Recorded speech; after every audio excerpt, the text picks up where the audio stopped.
política, legislación y justicia para lograr un cambio verdadero. Acompáñanos en el ejercicio ciudadano para analizar temas de actualidad a fondo con Amador Rodríguez Lozano. Muy buenas tardes, bienvenidos a esta versión sabatina de su programa A Fondo con Amador Rodríguez Lozano. Su servidor Alfredo Estrada Caravantes les saluda.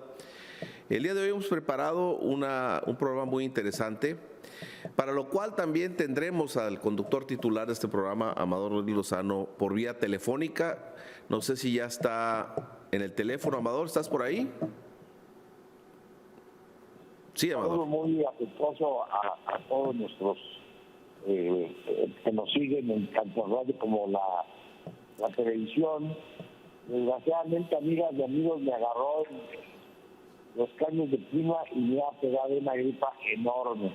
Así que les ofrezco una disculpa, pero no quise dejar de participar en el programa. Alfredo, gracias a ti por ayudarme en la conducción. Claro. Porque tenemos temas muy importantes que tratar el día de hoy. Bueno, hoy nos encontramos a 18 de noviembre. Faltan 2 días para el aniversario de la Revolución Mexicana. Y es un tema que parece que ya se olvidó. Durante mucho tiempo el PRI pues lo hizo como su día tan importante como el Día de la Independencia de México.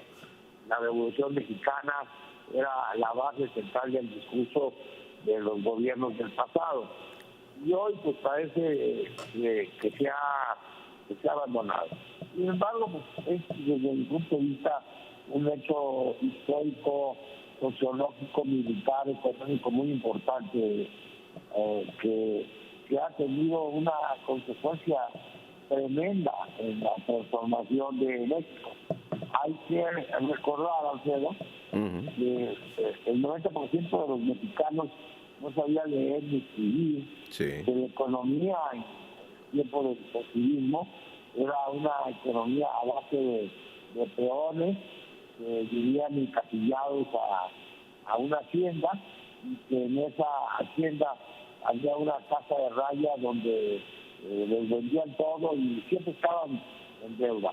Y pues no crecían solamente las familias que eran las poderosas de nombres importantes, fueron las que pues gozaron del porfirismo, hasta que me llegó esta convocatoria que hace Francisco I. Madero para un levantamiento armado el día 20 de noviembre de 1910 a partir de publicar el Plan de San Luis.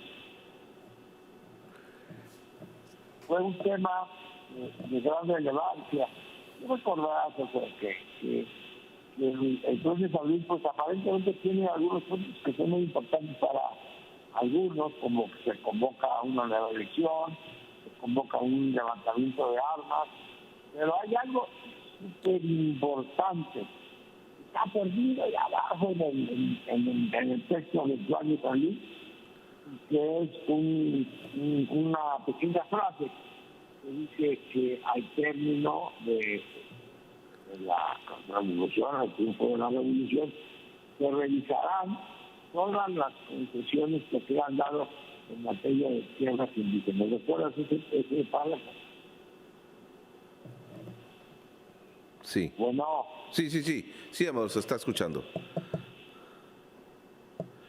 Te decía que ese párrafo fue muy importante y que, de hecho, la Revolución Mexicana fue una revolución fundamentalmente agraria, no fue una revolución obrera como la rusa. Al final, un grupo de la Casa del Obrero se dirigieron a Obregón, pero fundamentalmente fue una causa campesina. Sí, Amador. Una causa campesina, porque querían recobrar sus tierras que les habían sido injustamente robadas por las compañías deslindadoras que habían impulsado el porfirismo. Sí, Amador, aquí lo interesante es no olvidar también que, como tú bien dices, Esta fecha, el 20 de noviembre, fue tomado con base en el Plan de San Luis, que fue quizá, si se puede decir así, quizá hasta faltando un poco el respeto a la conmemoración de esta fecha, pero fue como el banderazo de salida, ¿no?, de la Revolución Mexicana, y para que pudiera culminar toda la gesta armada y posteriormente inclusive con una nueva constitución, pues tuvieron que pasar muchas cosas, pero al principio de la revolución pues era simplemente o inició todo como un movimiento básicamente político, ¿no?, en el cual lo que estaba impugnándose en ese momento, pues más allá de los reclamos sociales que poco a poco fueron saliendo y se convirtieron quizá en la parte sustantiva de todo el movimiento revolucionario, pero al principio pues era simplemente el problema de que teníamos un gobernante que tenía pues ya muchos años en el poder y que no quería dejar la presidencia, ¿no? Es decir, que no había en México, pues eso, el lema de la Revolución Mexicana, no había un sufragio efectivo, y eso fue de inicio, pero bueno, después vino todo el movimiento, la gesta armada, se fueron decantando, por llamarlo así, los grupos que iniciaron la revolución y luego los que se fueron incorporando, porque después del asesinato de Madero, pues toda la gesta armada se convirtió en un esfuerzo por sacar del poder al usurpador, ¿no? Y después de eso, bueno, pues ya las mismas facciones que alguna vez habían peleado por la misma causa, pues fueron depurándose, inclusive fueron enfrentándose unas contra otras, pero pues lo importante o lo más rescatable quizá en la conmemoración fue el significado que tuvo la Revolución Mexicana para la construcción de este país. Tú ya mencionabas, Amador, que pues al principio era simplemente un movimiento dentro de un país fundamentalmente rural, en donde, como ya comentabas, pues los índices de analfabetismo eran abrumadoramente mayoritarios. Casi nadie sabía leer y escribir en este país. Hace apenas 100 años, no hace tanto, un poco más de 100 años. Y sin embargo, pues poco a poco se fue convirtiendo también el movimiento en pues un crisol en el que terminaron ahí se terminó moldeando el nuevo país o las instituciones del nuevo país, pero regidas muchas, en buena medida, por esos reclamos sociales, ¿no?, que tenían que ver con la propiedad de la tierra y posteriormente también con las condiciones de una incipiente clase trabajadora que estaba emergiendo en México.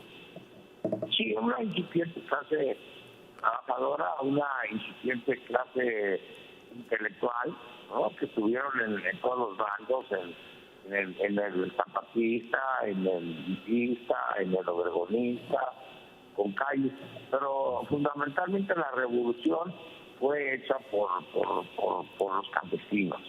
Y aquí hay una paradoja que quiero comentar, que es importante que la gente sepa. ¿Por qué se da esto de las grandes haciendas? ¿Por qué se da esto de los peones acasillados? ¿Cuál es la razón que se dio? Pues fue curiosamente un hecho positivo.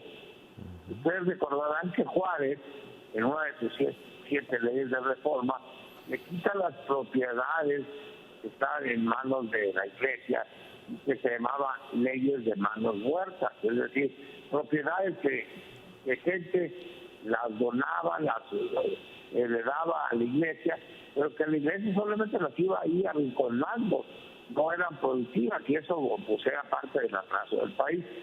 Gana la ley de reforma, se da la ley de manos muertas, y aquí empieza el problema, porque se da un movimiento a través de compañías deslindadores, que eso ya se da en el porfirismo. Entonces estas compañías deslindadores estaban llenas de malvados, gente sin compromiso social, y son los que empiezan a diseñar las grandes haciendas, y son las que se empiezan a robar los terrenos de los campesinos.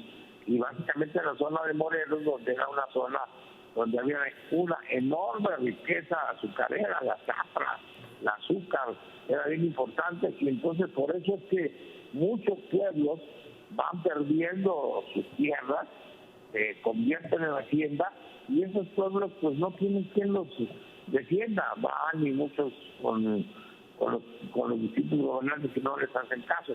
Por eso ese pequeño párrafo ahí perdido, y yo creo que ni le han de haber puesto mucha importancia los que redactaron el plan de San Luis, fue lo que levantó a las grandes masas y son las que finalmente hicieron la revolución triunfante, que finalmente fue dirigida por otras personalidades, pero en la base social, los ejércitos, los que murieron, ese millón de mexicanos que murieron, fueron fundamentalmente campesinos. Sí, y curiosamente, Amador, aquí también me parece que es de destacar el hecho de que la revolución en sus distintas etapas fue provocando que también el país se encontrara a sí mismo, porque pues algunas zonas del país ya había una incipiente industrialización, inclusive industrialización agrícola, ¿no? Como en algunas partes del norte del país, y en otras pues todavía estaba todo este régimen que mencionas de producción en plantaciones prácticamente, es decir, en haciendas en donde pues los peones que trabajaban ahí pues vivían en una situación muy precaria. Y recuerdo muy bien una descripción de aquel momento en el que se encontraron las tropas de Villa y de Zapata en la Ciudad de México, de donde salió aquella fotografía que todavía circula por ahí, donde están esos dos líderes en Palacio Nacional. Y alguien narraba en una crónica de lo que pasó en esa reunión, el encuentro de pues los villistas y los zapatistas. Decía que se escuchó en algún momento que alguno de los soldados zapatistas le comentaba a uno de los villistas que pues antes de iniciar la revolución, pues él, como la mayoría de ellos, eran peones en alguna de las haciendas, ¿no? Y al preguntarle al soldado villista a qué se dedicaban antes de que empezara todo el movimiento revolucionario, le decía, no, yo como muchos de nosotros, pues yo era garrotero en un ferrocarril, ¿no? Y al momento de decirle esto, aparentemente no sabía muy bien el soldado zapatista a qué se refería con ser garrotero en un ferrocarril, porque en esta parte, bueno, en el centro del país, bueno, pues las ocupaciones eran de otra manera. Y ahí creo que también la revolución cumplió una misión de, pues, reencontrar al país con algo que ha seguido sucediendo, que es el que las zonas, distintas zonas del país se conviertan en zonas que son incluso muy distintas económicamente hablando y muy dispares unas de otras. Y creo que la revolución de alguna manera en algún momento empezó a producir esta visión de una visión nacional de México, ¿no? Claro, necesariamente el triunfo de la revolución, la convocatoria al constituyente, la constitución de 17, y los gobiernos que siguieron, primero Obregón, Calles, y luego la muerte de Obregón, y luego sobre todo, y muy importante, el general Lázaro Cárdenas, pues son los que le dieron al país esa solidez nacional. Ya no se consideraban regiones, sino se consideraban parte de una gran nación que fue la nación mexicana, que al final de cuentas pues, surge después de esta revolución, ¿no? Porque pues allá las gentes de Mérida pues no tenía nada que ver con las gentes que vivían en Sonora, por así decirlo. Tienes mucha razón, la revolución mexicana fue también una revolución integradora. Pero al final de cuentas lo que me quiero quedar, yo quiero que la gente entienda, que la revolución fue fundamentalmente campesina. Y hay un hecho que no se me olvida en casi de derecho constitucional con Jorge Carpizo, que decía que cuando el general Lucio Blanco, que fue un gran general, que lo conocemos más bien por los corridos, pero que fue real, repartió la hacienda de los Borregos allá en Francia. Víctor Hugo, que era gran literato, sí, le dijo a un amigo, ahora sé por qué están peleando en México. Sí. Amador, si gustas podemos retomar ahí en ese momento con esa anécdota después de una pausa que nos está pidiendo aquí desde la producción. Sí, adelante.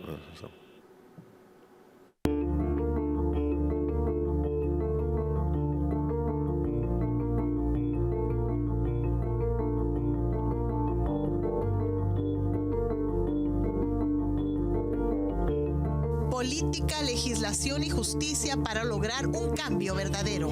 Acompáñanos en el ejercicio ciudadano para analizar temas de actualidad a fondo con Amador Rodríguez Lozano. Gracias por seguir acompañándonos a este su programa A Fondo con Amador Rodríguez Lozano, su servidor Alfredo Estrada Caravantes, este sábado, con el titular de este programa, con Amador Rodríguez Lozano, desde o por vía telefónica. Amador, regresamos con esta anécdota que estabas comentándonos sobre la naturaleza agraria o del movimiento revolucionario.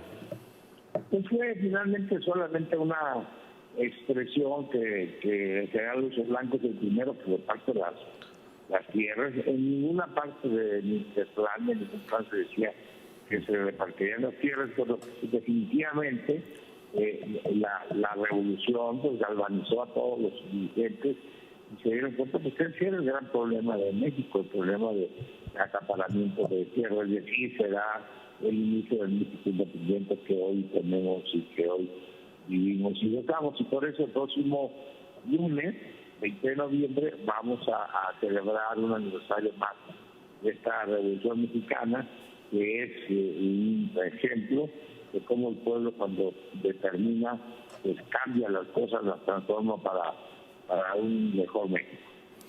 Sí. Ahora, Alfredo, yo quisiera que platicáramos de algo que tú conoces también muy bien. Recientemente, con motivo de la glosa del informe de la gobernadora, por ahí un subdirector jurídico y algún diputado dijeron algo que magnificaron luego los medios de comunicación. Dijeron que el otorgamiento del edificio que antes era el Palacio de Gobierno del Estado se había hecho de manera irregular, que se debía de haber solicitado al Congreso que se lo donara y que por eso lo habían anulado. Y eso pues a mí me causó una enorme interés. Sí. En principio me causó preocupación, sí, la ignorancia de quienes decían esto. Y por supuesto, pues como además todo esto, lo que sea pegar al gobierno anterior, tiene una gran promoción, pues mucha gente dijo, ay, pues ¿qué pasó? Sí. Es irregular, pues no estuvo esa situación, ¿no? Y por eso quisiera que habláramos de la universidad. Tú no estudiaste como yo en la universidad, ¿verdad? No, yo estudié en la UNAM, pero pues todos mis hermanos son egresados, son cimarrones de la Universidad Autónoma de Baja California, que sin duda... Sí. La universidad pues, realmente se funda en 50, ¿no? Sí. Perdón, el Estado se funda en 50, la universidad en 57. Sí.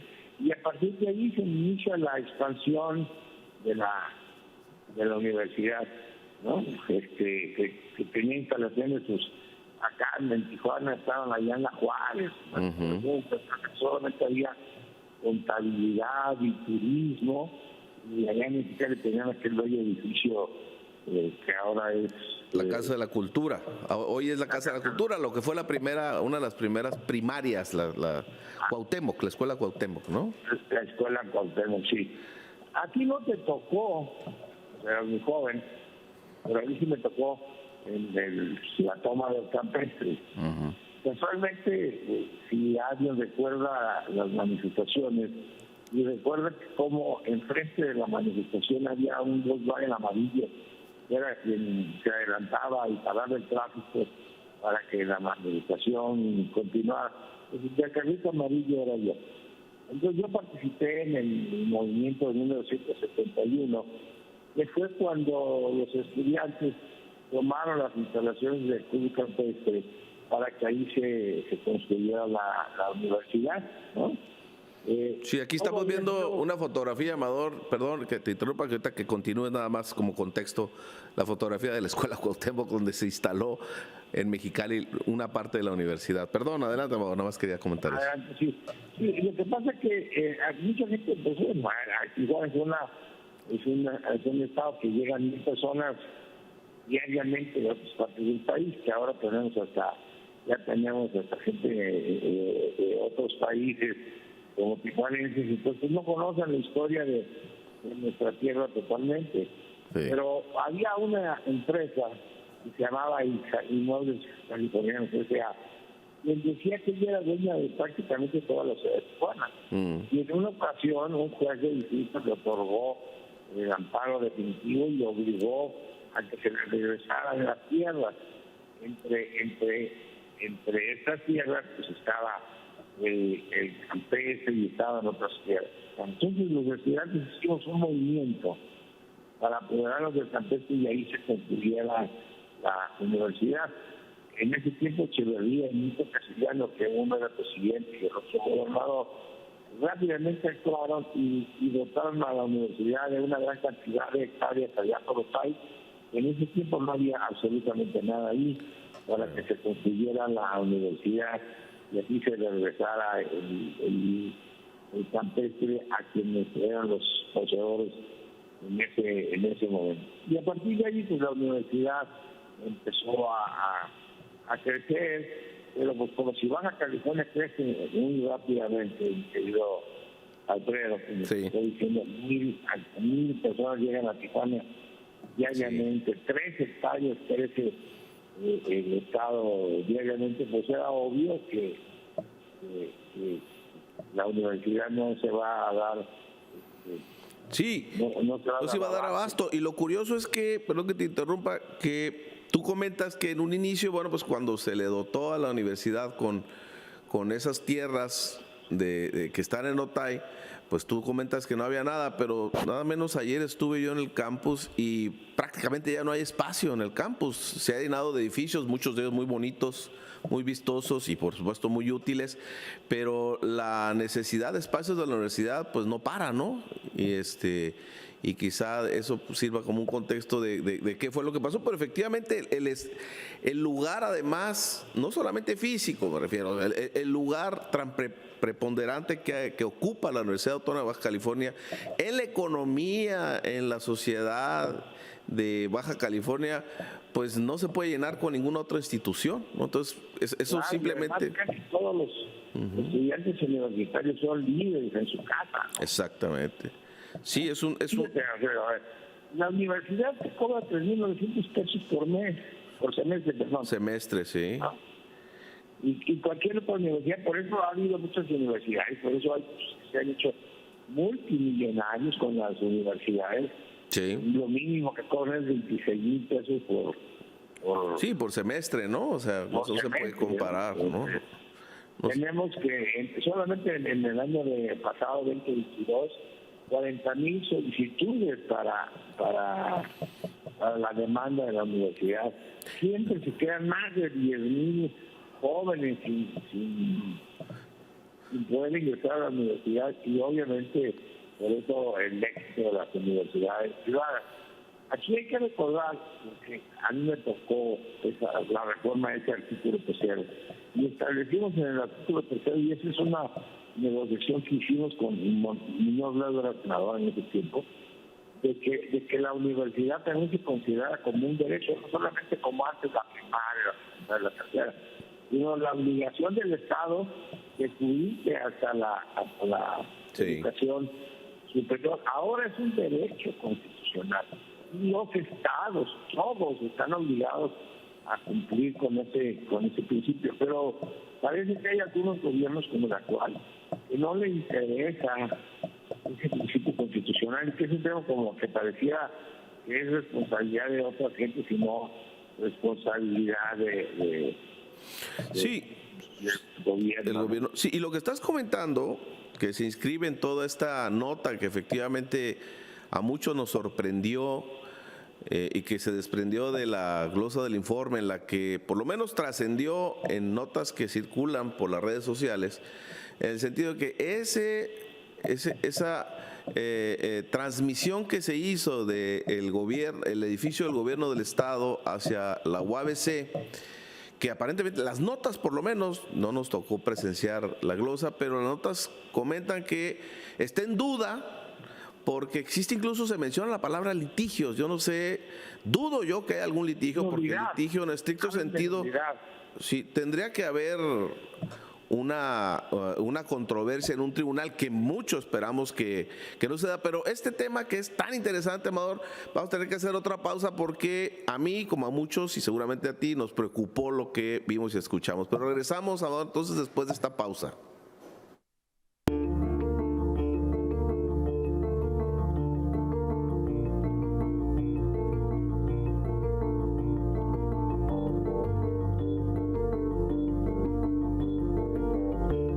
Política, legislación y justicia para lograr un cambio verdadero. Acompáñanos en el ejercicio ciudadano para analizar temas de actualidad a fondo con Amador Rodríguez Lozano.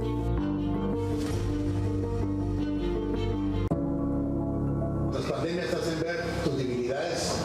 Nos agarró una pandemia sin doctores. Médicos, ¿por qué? Porque por 30 años no apoyaron. Yo me congratulo de tener esta oportunidad histórica de vivir con este momento que me voy a llevar como uno de los momentos más importantes de mi administración. Y si eso lo hiciéramos todos los gobiernos, con ese compromiso, no tuviéramos la fuga de mentes brillantes que se van a Estados Unidos por falta de una posibilidad de mejorar. Qué bonito va a ser aquí cuando se ponga las siglas de la UABC en este edificio tan icónico, que realmente va a servir un propósito para toda la comunidad. ¿No se sienten orgullosos ustedes de decir, mi hijo, mi nieto, mi bisnieto va a poder tener una oportunidad o una mayor oportunidad de estudiar lo que quieran estudiar? No es cualquier propósito. No se está vendiendo el edificio. Se está entregando a un propósito histórico. Cuando una universidad dice, puedo contar con un gobierno que sí entiende lo que necesitamos. Es un gobierno que está muy de la mano del pueblo y por ende de las universidades. Entonces un gobierno responsable tiene que tomar, ahora sí el cimarrón por los cuernos, ¿no? Y eso significaba vamos a hacer el sacrificio de donde tengamos que hacerlo, porque no hay nada más importante que la salud y la educación. Porque no es un regalo, es una transición a un mejor uso, a un mejor futuro de este edificio. Bienvenidos nuevamente a su programa A Fondo con Amador Rodríguez Lozano. Nos quedamos precisamente en un tema que tiene que ver con este spot que acabamos de escuchar y que es con pues la sorpresa que y indignación, debería decir también, que nos provocó a algunos. Y molestia, Alfredo. Exactamente, la noticia esta de que pues se había dejado sin efectos esta transmisión del edificio, del dominio del edificio que ocupó en tantos años el gobierno del estado en favor de la UABC. Y bueno, seguramente hay una confusión por parte de quien ha hecho esas declaraciones o de quien está llevando a cabo. Hay ignorancia y hay mala fe. Creo que hay mala fe porque mala fe. Sí, porque y seguramente les dieron órdenes.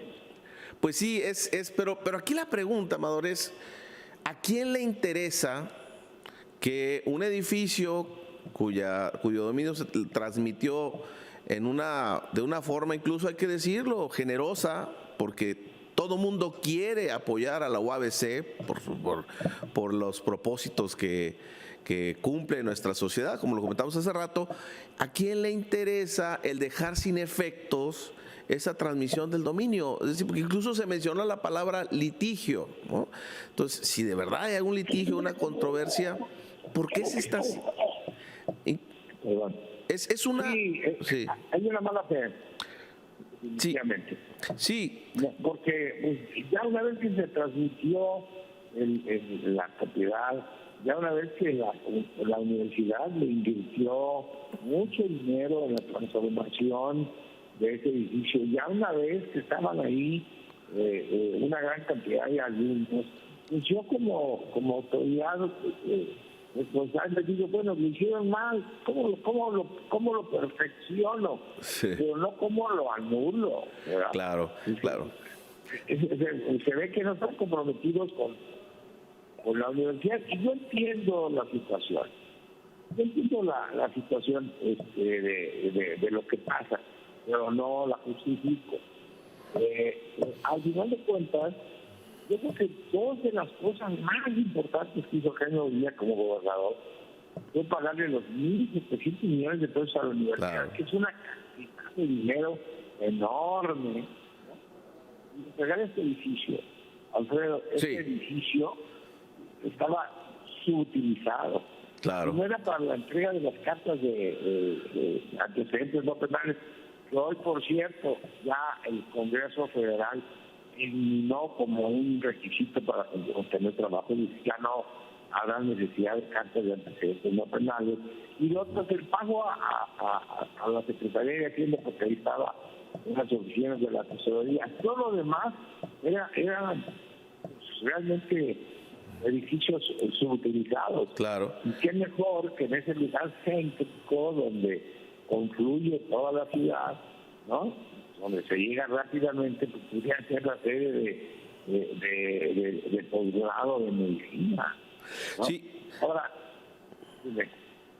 Sí, aquí nada más, Amador, voy a tener que cometer una infidencia, porque yo recuerdo en aquel entonces que los mismos algunos representantes de la universidad mostraban pues alguna preocupación, decían ellos, porque el gobierno que llegara o los gobiernos que llegaran después de haber transmitido el dominio de ese edificio, la UABC, pues simplemente dijeran que mejor no, es decir, que mejor habría que regresárselo al gobierno del estado. Y eso fue el origen del por qué se buscó jurídicamente la manera de hacerlo que hiciera prácticamente imposible eso, ¿no? Por eso lo vemos con tanta preocupación, el hecho que hayan, aparentemente, por lo menos eso fue lo que trascendió en las notas, que hayan dejado sin efecto esa transmisión del dominio. Y nuevamente pregunto, es decir, lo podrían dejar en efecto, y la universidad tendría que defenderse. No conozco el carácter del nuevo rector, pero Daniel el anterior rector era un hombre luchador, se hubiera dejado. Le hubiera aceptado 30,000 gentes a Marina a que se fueran a manifestar en contra de ella, pero este rector no se conoce. Pero además, en todo caso, sí. No, iba a decir que el procedimiento fue bien hecho. sí, claro, jurídicamente es impecable, sí, claro. No conocen la ley, no han leído, no saben de qué están hablando. Sí. O sea, un primer punto que es necesario aclarar, Alfredo, y lo digo por ahí en una intervención que no sé si la van a poner ahorita para no repetir. Sí, pero tenemos tu intervención durante ese día que viene muy a colación. A ver, ahí explico yo y luego avanzamos en la explicación. A ver si tienen el video listo ya por ahí, producción, de cuando el titular del programa participó. Adelante, por favor, sí. No pudieron ingresar a la universidad por falta de cupo, por falta de infraestructura, por falta de edificios. Y que cerca de 6,000 estudiantes que querían estudiar medicina y odontología no pudieron ingresar a la universidad. El propósito de este cambio de ubicación es precisamente eso: cumplir con el artículo 3º de la Constitución General de la República, que establece muy claro que la educación superior, desde preescolar hasta la universidad, es una obligación del Estado apoyar. Y eso es lo que está haciendo Jaime Bonilla con este acto histórico del día de hoy, porque ¿qué gobierno se quita un palacio como este para dárselo a la universidad y que la universidad pueda cumplir con sus objetivos esenciales, que es la educación superior? Solamente un gobierno que quiere cumplir con ese objetivo de la educación superior, como es el de Jaime Bonilla. Ustedes saben muy bien, bueno, los que no saben se los digo, que el Estado se organiza en 3 formas: descentralizado, centralizado y paraestatal o desconcentrado. La Universidad de Baja California es un organismo descentralizado de acuerdo con su artículo número 1, de tal manera que cuando el gobernador del estado cambia la adscripción de este bien, que era para que sirviera al aparato central, y lo cambia a que sirva ahora a la universidad, está perfectamente dentro de los parámetros que le establece la Constitución, que le consagra la ley de bienes, y está ubicándolo en la universidad de manera vitalicia. De tal manera que aquellos que critican este hecho, pues desconocen derecho, ya que mandarlos nuevamente a la universidad, porque lo que se está haciendo es perfectamente legal, porque además pues no estudian ni se preparan, y se omite que entre 78 y 80, gobernador, como bien señala el decreto, el presidente López Portillo ordenó una donación pura y simple de este edificio al gobierno del Estado, mismo que se inscribe en el registro público de la propiedad, de tal manera que el gobierno de Baja California es total y absoluto propietario de este inmueble. No hay ninguna restricción, no hay ninguna modalidad. Y en ejercicio pues de esa atribución, el gobernador ahora lo consigna a la universidad. Rector, el edificio blanco es moral y jurídicamente de la universidad.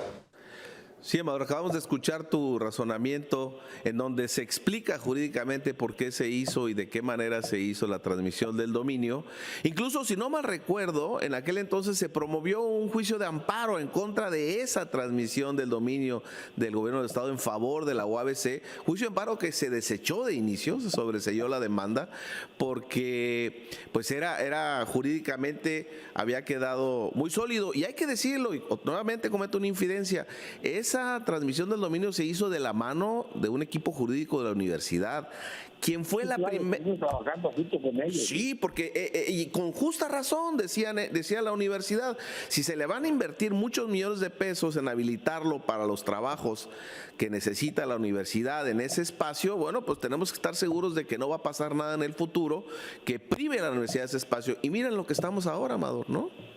El tema es que no estudian. Yo no sé, no conozco a su director jurídico, no sé, no quisiera ver el nombre del diputado que me intervino porque sé quién es y sé cuáles son sus actitudes ante la universidad, pero sí te puedo decir que no han leído. Sí. O sea, este edificio blanco lo construyó el presidente Echeverría en su tiempo cuando hicieron la canalización, y se lo donó al gobierno de Baja California con la condición, es decir, fue una donación condicionada, que solamente pudiera ser utilizada para lo que se le dio, para el edificio del gobierno. Cuando cambiara, regresaba por pegas. Esa es la amenaza, exactamente. Que esa era la amenaza que había que reforzar jurídicamente para evitar que eso ocurriera, ¿no? Pero Alfredo, el 14 de julio del 78, el presidente ya era otro, ya era López Portillo, cambia el decreto y le da la propiedad total y absoluta al gobierno de Baja California, y aquí se inscribe como propiedad del gobierno. Entonces, cuando el gobierno ve un elemento suyo, porque la universidad, de acuerdo con la ley orgánica del 57... Que no ha leído aparentemente, Amador, que no ha leído. Perdón, Amador, ahorita podemos regresar con este tema porque nos están aquí indicando que tenemos que ir a una pausa. Regresamos entonces.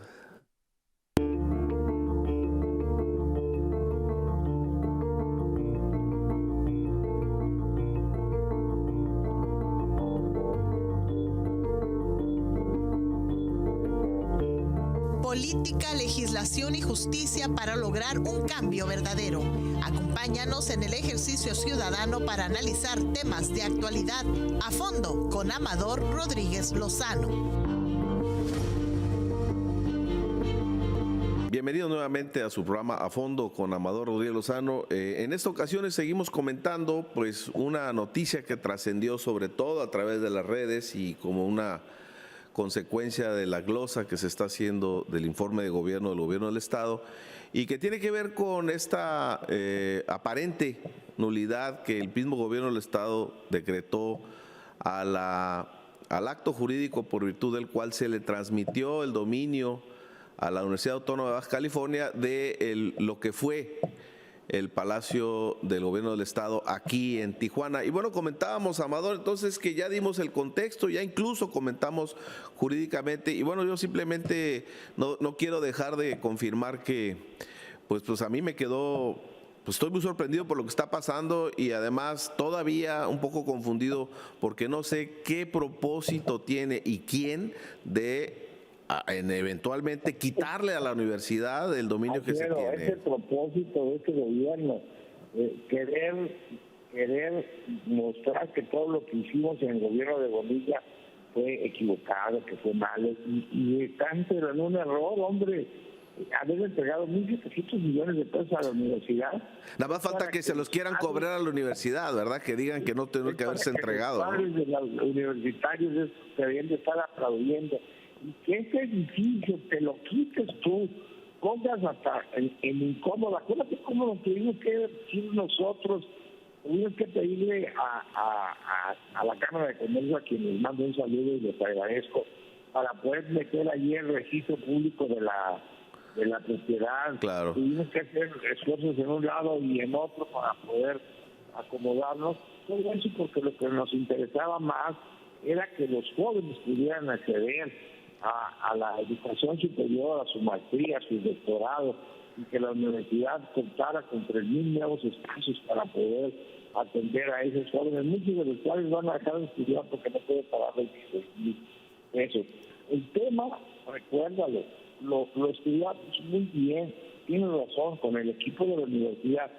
Por supuesto que se vislumbró la posibilidad de solicitar al Congreso, pero no era necesario, porque no se lo vas a dar al municipio de Tijuana. Si tú le puedes dar el edificio al municipio de Tijuana, que es otro patrimonio, sí podrías pasarlo por el Congreso.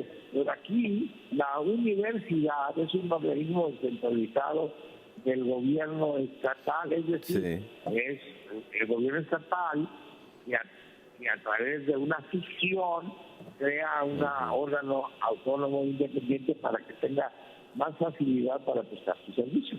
Pero en estricto derecho es el propio gobierno. Por lo tanto, lo único que hace es decir, este edificio que era del gobernador y de otras dependencias, ahora se los doy vitaliciamente a la universidad. Así de sencillo, y no hubo necesidad de tantos trámites. Es perfectamente legal y es un tema además justo, de los más importantes que hizo Bonilla en su bienio. Sí, efectivamente, Amador. Y bueno, pues vamos a esperar a ver cuál es la consecuencia de todo esto, pero pues de entrada es preocupante, y aunque fuera solamente para enviar un mensaje de que todo estuvo mal en el gobierno anterior, pues yo creo que la universidad tendría que estar por cualquier motivo revisando que jurídicamente sí son ellos los que tienen el derecho de ocupar y nadie se los va a poder quitar, inclusive esta administración. Pero bueno, pues es un tema en el que nos parece muy desafortunado. Si gustas, Amador, despedirte, porque vamos a despedir el programa también desde aquí. Una disculpa, Alfredo, a todas las personas que nos siguen, tanto en la televisión como en la radio, pero pues hoy definitivamente mi salud no me lo permitió estar presente en el programa como mi deseo, mi satisfacción, gozo de este programa. Los veo la semana que entra y gracias por su atención. Te dejo aquí el micrófono. Sí, muchas gracias. Pues sí, vamos a despedir ya también nosotros el programa. Le agradecemos a todos en nombre de, como lo hizo ya el titular de este programa, y pues los esperamos la próxima semana porque ha habido muchísima información. Seguramente seguirá habiendo mucha información de la que nos gusta comentar en este programa A Fondo con Amador Rodríguez Lozano. Muchas gracias.